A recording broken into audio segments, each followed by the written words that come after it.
Ngayon ay ginugunitan natin si San Antonio Abad. Siya ay tinatawag na ama ng monasticismo, hindi dahil nagtayo siya ng maraming institusyon, kundi dahil ipinakita niya na ang buhay na ganap na iniaalay sa Diyos ay may kapangyarihang baguhin hindi lamang ang sarili, kundi ang buong simbahan. Si San Antonio ay nagmula sa isang mayamang pamilya sa Ehipto. Isang araw habang nakikinig siya sa mabuting balita, narinig niya ang mga salita ni Jesus. Kung nais mong maging ganap, ipagbili mo ang iyong mga ari-arian at ibigay sa mga dukha. Para sa marami, ito ay metapora lamang. Pero para kay San Antonio, ito ay isang personal na paanyaya. Hindi siya nag-atubili at iniwan ang kanyang yaman at pinili ang buhay sa ilang.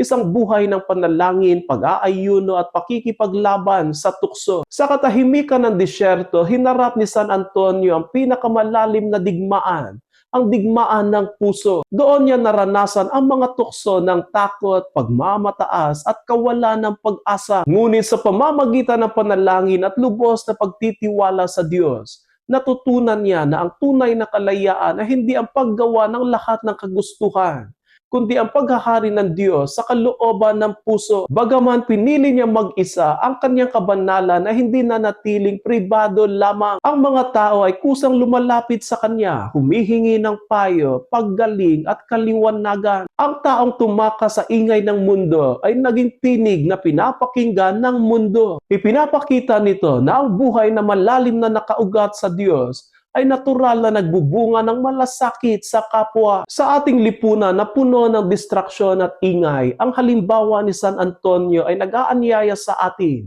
na pahalagahan ang katahimikan at disiplina ng puso. Hindi man tayo tinatawag sa disyerto, pero tayong lahat ay tinatawag na maglaan ng oras sa Diyos, sa panalangin, sa pakikinig, at sa tapat na pagsusuri ng buhay. Naway sa paggunita natin kay San Antonio Abad, matutunan nating hanapin ang Diyos bilang ating tunay na kayamanan at sa simpleng pamumuhay at tapat na pananampalataya, naway maging patutuo rin tayo na ang pusong ganap na nakatuon sa Diyos ay kailanman hindi mawawala sa landas. San Antonio Abad, ipanalangin mo kami.